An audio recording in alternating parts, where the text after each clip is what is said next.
Fans of Jujutsu Kaisen have been theorizing for years about what Sukuna's true technique is. The King of Curses himself wanted it to remain mysterious, but also gets excited when anyone can figure it out. But now that we're approaching the end, we finally have most of the details about it. And sadly, it's not a cooking technique like some fans thought, although it kind of is. Remember that thought to be mistranslation calling it Malevolent Kitchen? Well, without further ado, let's dive right into Sukuna and his curse technique. Seeing as Sukuna was human and stayed active thanks to Kenjaku's help with dividing him into 20 pieces, it's no surprise that his curse technique is extremely powerful.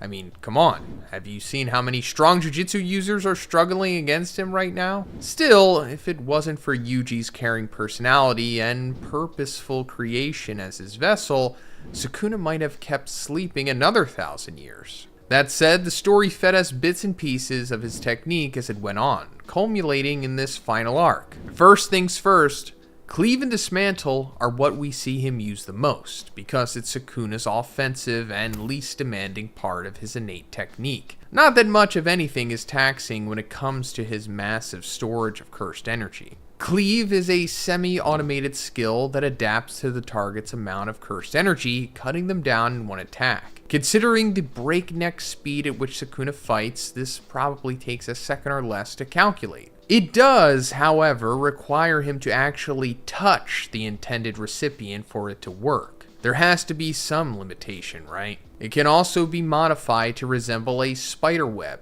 breaking apart whatever's marked by the pattern. Visually, it's pretty similar to Endeavor's Hell Spider, but without the fire. Dismantle, on the other hand, is a long-range slicing attack that can take down most opponents, curse and human alike. But since it's more of a default technique, it doesn't have as much power as something that can be calibrated like Cleave. It's the attack we see Sukuna use when he's flicking his fingers most of the time. But it can also be activated without any gesture to take his enemy by surprise, like he did against Kusakabe, who also has semi-automated defensive and offensive abilities. Before we knew these specifics, many readers thought the difference between them was the one that worked on animate and the other on inanimate objects. Gege likes to keep us on our toes though. That aside, on many occasions, Sukuna's been depicted sitting on top of a pile of skulls, like some ruler of the underworld. One of the first times we see this is after Yuji dies and makes a binding vow with him so that he can come back to life. But there's always been hints of this shrine, almost seeming like a throne when curses have the misfortune of making him mad. Of course, there was a glimpse of Malevolent Shrine, Sukuna's domain expansion, while he fought the Finger Bearer,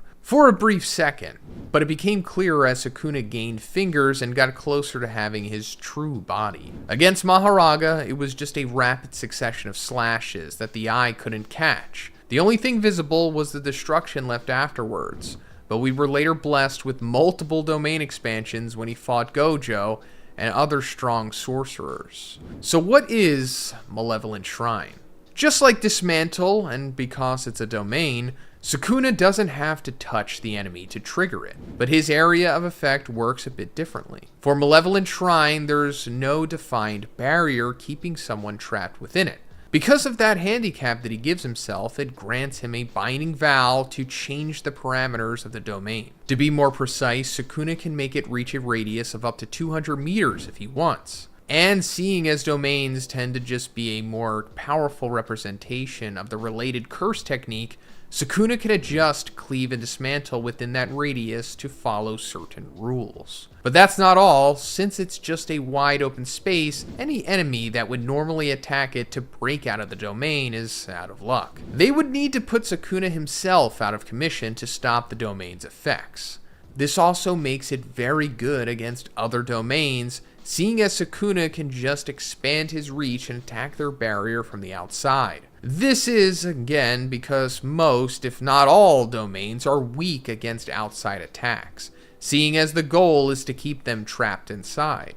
But there's also the chance that someone very unlucky walks into his open domain not having noticed the danger. I sometimes wonder if that's what actually happened to Haruta rather than Sukuna using Dismantle. And if that's not enough, Sukuna can use a Binding Vow to add more limitations onto Malevolent Shrine, in case he needs to take down a challenging enemy. This includes removing his guaranteed hits, making its range of attack much smaller so that he can boost the power of the slashing strikes. One more thing of importance is the hand signs or chants involved. Usually the longer it takes to perform them, the stronger the result becomes. If it's too long, some characters are able to skip some steps to activate their domain faster. Malevolent Shrine activates through the Enma palm sign, which unsurprisingly is a reference to the Buddhist god of death. Once again, Sukuna proves he's the ruler of darkness. But when he couldn't open his domain normally, he had to modify his hand signs because of the damage that Gojo's Unlimited Void had done to him, just so that he can ensure that it would be launched again. There were also the binding vows and conditions he set so that it would include the sure hit attacks like normal, but this kind of feat is only possible from someone who lived during the golden age of Jujutsu, the Heian era. So many users back then were astoundingly strong, so it was necessary to be insanely flexible. In other words, someone else with Sukuna's technique or domain probably couldn't perform or modify it as efficiently. Still, all those limitations only gave him access to 99 seconds worth of time. But going forward, because of Sukuna's unexpected fire usage against Jogo and Shibuya, we were left wondering if he had a technique that let him copy his opponent's skills. You know, like a different version of Yuta's abilities. But hearing Sukuna announce the word Fuga and create a bow and arrow from flames, it started to look less likely. Sure, the element was the same, but it was just a coincidence in the end. This is actually his divine flame, which he can call out from thin air to launch far-reaching attacks using fire. If not for Urarame, we wouldn't even know the name of this technique since Sukuna refuses to explain everything. It's not him being cocky, by the way. Oh, okay, maybe a little. It's actually due to the binding vow that explaining a curse technique creates for the sorcerer in question. By revealing your hand, you get a power-up. And Sukuna's all about having fun and fighting strong enemies. So why would he want to boost in his strength and cut any battle short? Back to the Divine Flame. The prerequisite is first using Dismantle and Cleave, which only gives more validity to the comparisons of Sukuna cooking in a kitchen. With that in mind, maybe the skull imagery and references to death are about the ingredients that are needed to be killed before they can be used in the recipe. But I digress. On its own, Divine Flame rivals even the best flame techniques. Jogo, for example, who basically creates and is a volcano, was outdone in terms of heat produced. He left the special grade cursed a burning pile of remnants when he was done. But this could be due to the limitations and any binding vows that Sukuna may or may not have imposed beforehand automatically. Even so, a monstrous foe like Maharaga, with unlimited capabilities when it comes to adapting, wasn't able to withstand the attack from Divine Flame that came right after Malevolent Shrine. This was in part because Maharaga is not a living threat, so it won't dodge any techniques sent its way. It doesn't seem to care what happens to it. This worked in Sukuna's favor, seeing as Divine Flame is not a fast-moving attack, needing more time to launch and strike an opponent. Taking that into consideration, Sukuna added a Binding Vow to only hit multiple targets when inside his domain. That caused not only catastrophic amounts of fiery explosions, but effects that spread across a much bigger range than Divine Flame could normally. This is also considered Sukuna's ultimate attack. At its base, Sukuna's technique is just called Shrine, or is it Kitchen? Without Yuji's special body as a vessel, we may never have found that out, seeing as it was engraved on him through Sukuna, allowing us to know its name and characteristics. Basically, all that Shrine provides is a lot of slashing, and once Sukuna hits the quota for cutting and chopping people up, then he can open the fire and use that next. By the way, the Japanese term for shrine in this case is mizushi, with zushi being a reference to the small Buddhist shrine to store important objects like statues. There were still a few things that Sukuna's innate shrine was missing, so he acquired them through Megumi's body.